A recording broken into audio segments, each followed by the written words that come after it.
My guest today is AJ Jacobs, a longtime author friend and fellow human experiment guinea pig. AJ has inspired me since his book, The Year of Living Biblically, which was obviously a runaway hit, but since then he's done several others. He's outsourced his own life. He became drop dead healthy, and now he is organizing the largest family reunion in the world. So I figured for my new project, in which I'm trying to figure out what it means to follow Jesus in the 21st century, who better to talk to than AJ? So thanks for coming on, man. Oh, thanks for having me. And if you're seeing the video, I just want to apologize. I am walking on a treadmill because that is the way I work and talk, as I'm on a treadmill. But I figure it's appropriate because, as we were discussing, Jesus did a lot of walking. That guy was not desk bound. He was out there. He was walking all around Israel. So I'm inspired by him. Yeah, real quick, the last time you were on the podcast, we were talking about your project Drop Dead Healthy, and obviously you're still carrying on some of those practices because you're on your treadmill as we speak. So how has that gone for you, and how is it still lingering with you? Well, I've given up. I mean, I was doing 24 hours a day healthy stuff, and it was out of control. It was actually not healthy because I was so obsessed with being healthy that I kind of forgot everything else. So I've let a lot of it slide, and I have, I'm not back to the weight I was, but I've got a little more padding than I probably should. But several things have stayed with me. One of them is walking while I work. I love it.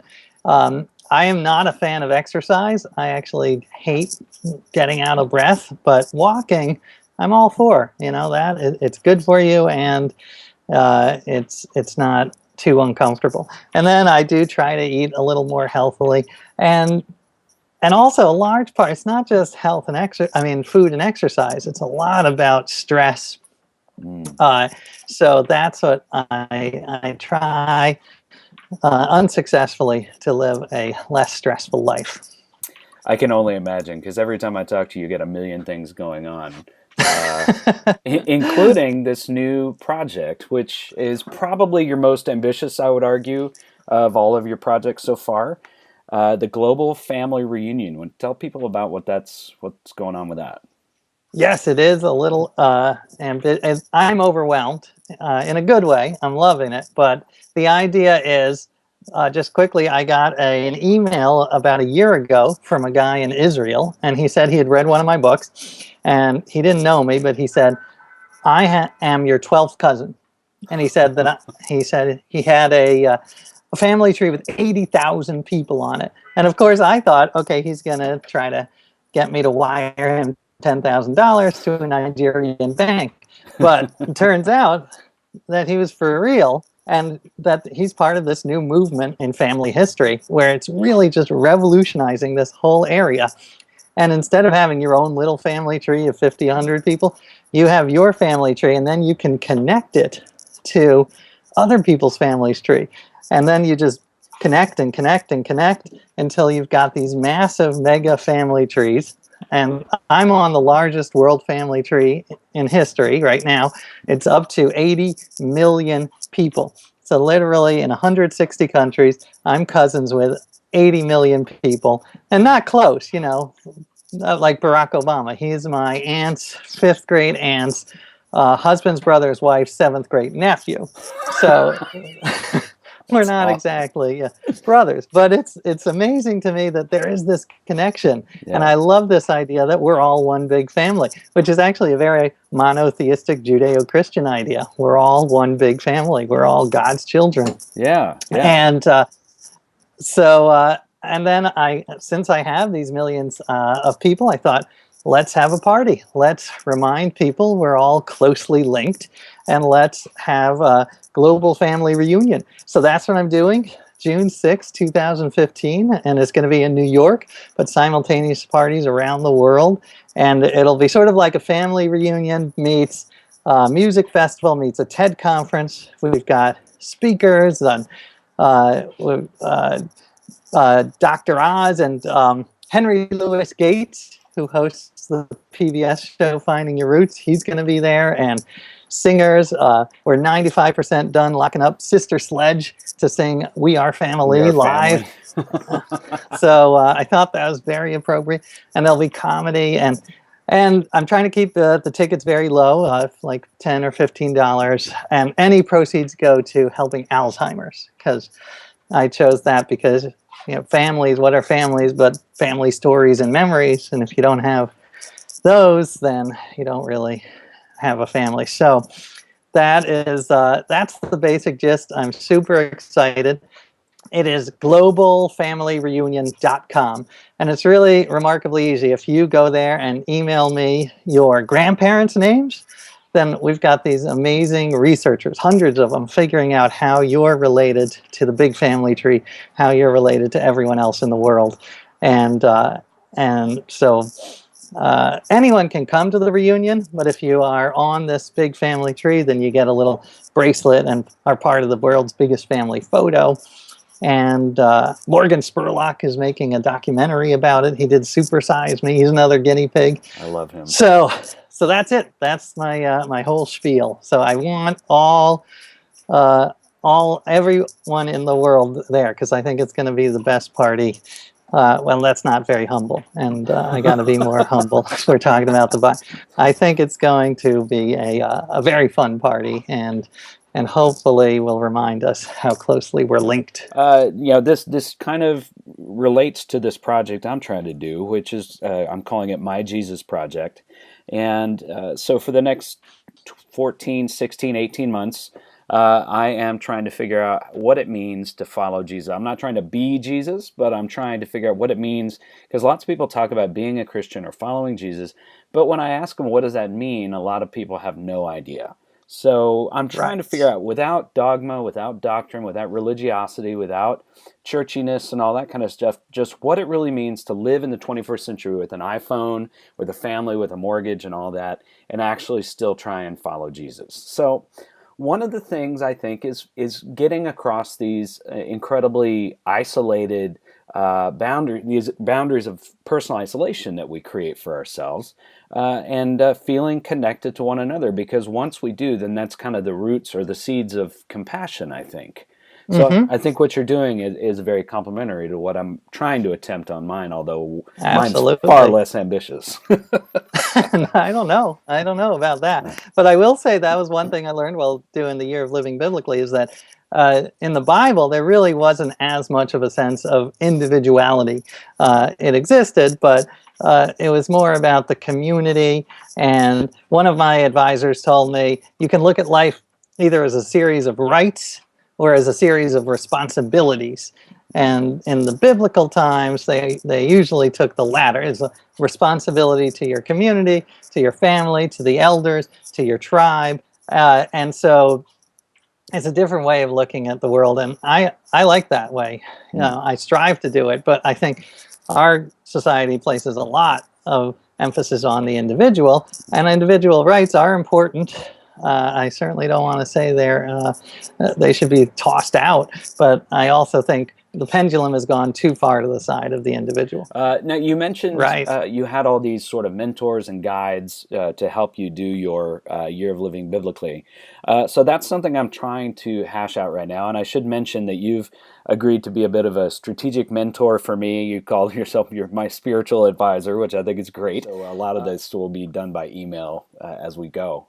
But how would you suggest that I kind of hold myself accountable or assemble the right group of people to kind of hold me responsible for this? Because so far, I've done this survey online of what people think I should and shouldn't do during my year. And I mean, it goes all across the map. There's some who are saying, well, you have to stop brewing beer. And I'm like, wait a minute, Jesus turned water to wine, So how do you start to should I start assembling this team of people who hold me accountable? Well, that is an interesting question, and by the way, I just want to I'm psyched to be your spiritual advisor, but please take my words with a grain of Middle Eastern salt, because I think we should do that with everyone. You know, no one is the ultimate expert, and I am certainly far from that.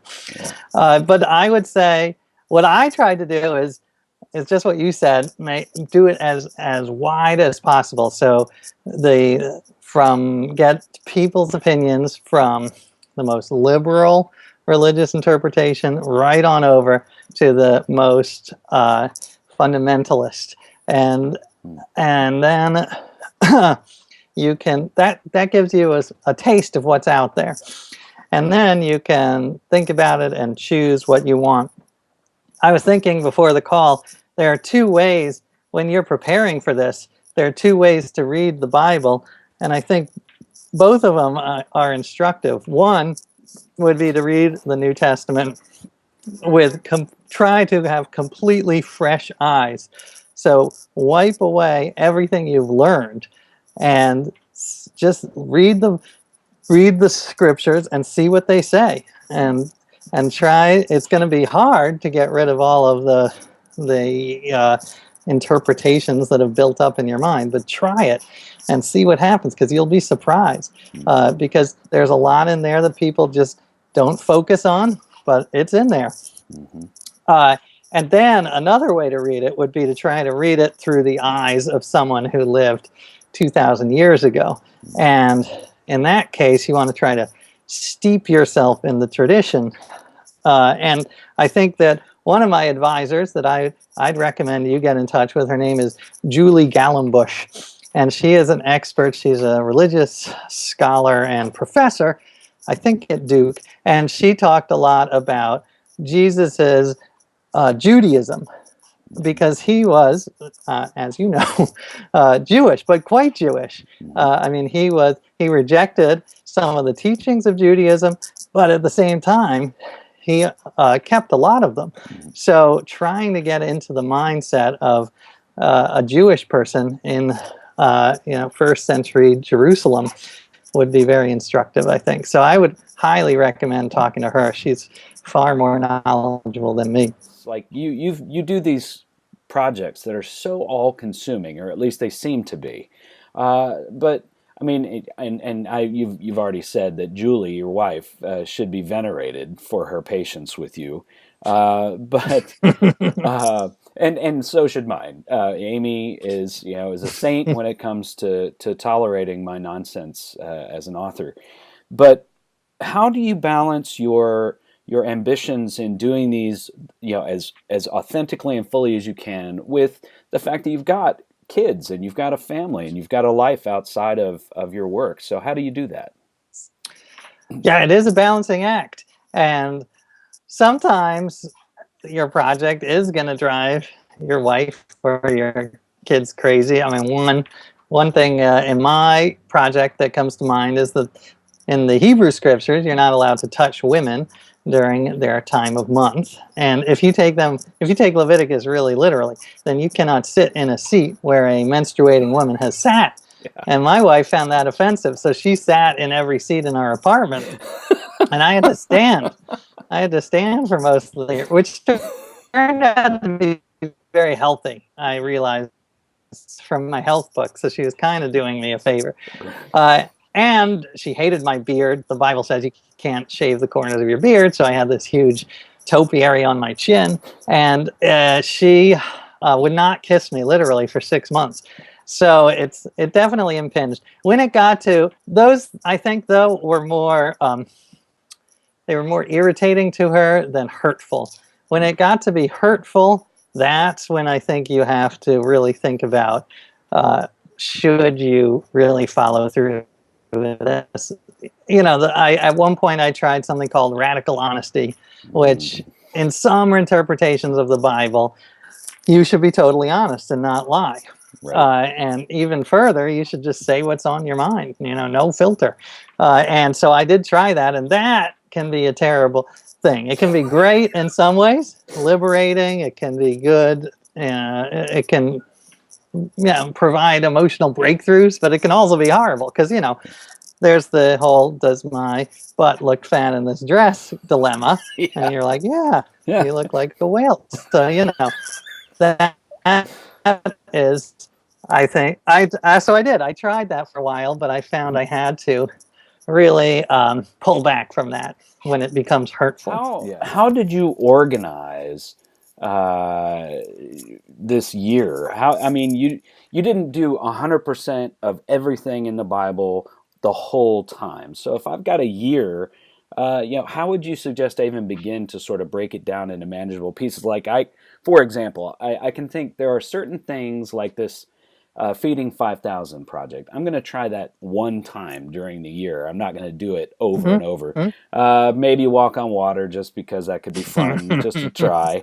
And how are you going to do that? I don't know. I mean, I know they have these things. I know I've seen them, like these big inflatable shoes that you can walk on your pool in. Is that what you were thinking, or something a little more spiritual? No, I was thinking like paddles or inflatable shoes.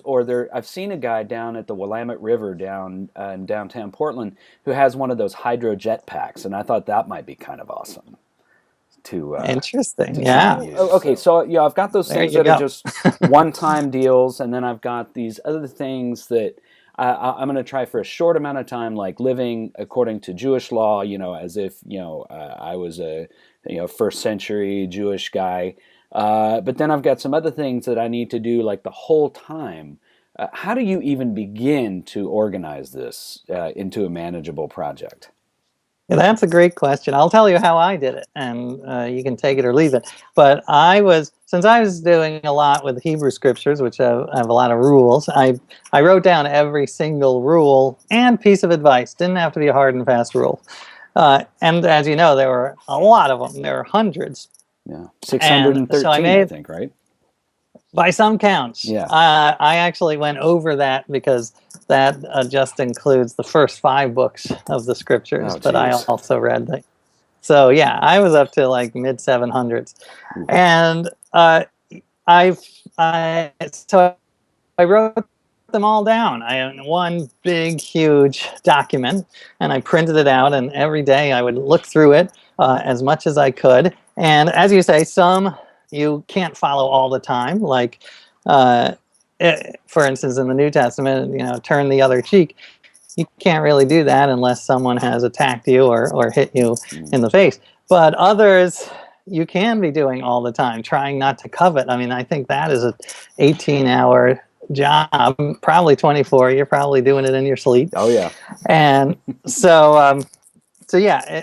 And then the way I organized it was I would try to do the ones that I could do all the time. But when I wrote about it, I would say, like, all right, this week I'm really going to focus on gossip. And I would spend a week, what does it mean not to gossip? Can I gossip about someone who's truly horrible? Is that okay? Or is that biblically forbidden? And then the next week I would go on. And in terms of balancing, I would try to balance it between the more traditional moral rules like gossiping and loving your neighbor and compassion, and then some of the more legalistic rules like spending a week. The Bible says that I forget the exact law because it's been a while, but something like if you find a bird, if you find an egg in a nest, you have to wait for the mother to leave the nest before you pick up the egg. Right. So, that I can't do all the time. But if I focus like a few hours on that project, finding a nest with an egg, then I could check that one off the list. So one of the biggest things that I've been struggling with from the beginning is that there's some inherent hypocrisy in the very approach that I'm taking to this project because in a lot of ways, Jesus eschewed, ego and materialism and all of this, and yet I'm doing all of this through my blog platform. I've got hashtags for people to follow, and I hope to have a book at the end, that people actually buy.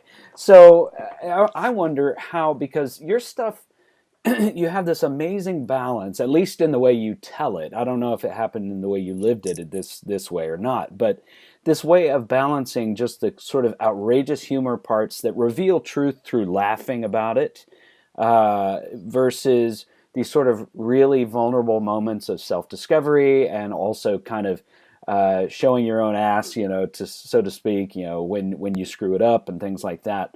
So would you suggest with this particular project that I go about balancing this effort to be as a devout a follower of Jesus as I can be, while also recognizing that this is my career and I'm a public figure, and so Right.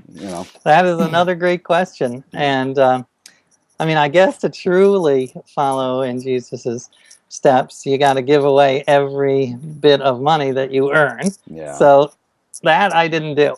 Yeah, no, I don't plan to do that I did either. end up tithing. I tithed 10% of my royalties to the orphans and the widows. But yeah, it was just it wasn't going to be something my wife was going to let me do. Nor did I really want to give away all the money. Right. So, and yeah, that's an interesting point. Well, in some parts, I do remember Jesus saying that don't trumpet when you make a gift to the temple. Don't trumpet it and brag about it. So you could say that it is hypocritical to be talking about your project, but at the same time, I bet you can find parts of the New Testament where he says, spread the word, spread the gospel as much as possible. Well, in the end, one of my conclusions was that cafeteria religion is not a terrible thing, and cafeteria religion is it's a denigrating phrase used by some people who believe you just cherry pick things out of the Bible. But I believe that we're all cafeteria religionists, and we do cherry pick, and that's okay, because there are some things in the Bible that, you really, that I think would make life worse if you took them at face value. Yeah. Plucking out the eye, for instance, or how to treat your slaves. How to treat your slaves. That is not not necessary. And even in the New Testament, there's Paul talking about how women should not speak in church. So I do think that it's okay. It's okay to ignore some of the Bible and focus on the parts about compassion and loving your neighbor, accepting outcasts. And that's what the red letter Christians, I think, are all about. And I'm a fan of that approach. So anyway, I'm sure the short answer is you can find parts of the Bible where it will say, don't boast about it, but don't be ashamed of spreading the word. Yeah. And it's funny because, as you say, you can pick and choose like the Jesus that you want to look at. Like in the Gospel of Mark, there's the messianic secret. So Jesus says, "Tell no one that I've done this. Don't tell him who I am." But then by the time you get to the last gospel, the Gospel of John, he's saying, "I'm this, I'm that, I'm this, I'm that." He's like trumping it all over the place. Right. So I guess it just depends on which Jesus you want to be like. Well, that's it. Yeah. I mean, you can really focus on, if you want, you can really focus on a different side of Jesus, the side of Jesus that cursed the figs, that talked about the sword, that said that you should hate your family if they try to separate you from the church. Yeah, you can focus on that, and it might be instructive to do so for a little bit. But in the end, at least my takeaway was that you have to you have to wrestle with the Bible and make a conscious choice to focus on the good parts. You have to roll up your sleeves and say, okay, I'm going to intentionally focus on the parts where Jesus talks about compassion, loving your neighbor, helping the poor, helping the neglected. You can. He was in some interpretations, very progressive on women's rights. He was much more open to having women be in his discipleship. So anyway, that's my feeling. Yeah. It's good to explore them all sides. And I'll be interested to see where you come out at the end. Yeah, and I think it's good advice to intentionally get some advisors who are theologically and socially very different than me, so I can experience that at least a little bit and not just reinforce some of my predispositions. I think that's good advice.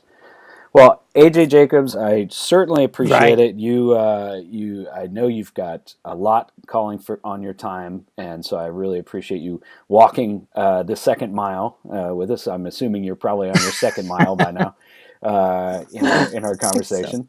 And everybody should go check out globalfamilyreunion.com and register to find out how they are related to you and everybody else on your 80 million strong family tree. And check out the event in New York on June 6th, right? That's it, June 6th, 2015. But there will be events all around the country and world. So if you can't make it to New York, you can go to one nearer your house. And we'll have a live stream of the entertainers and speakers.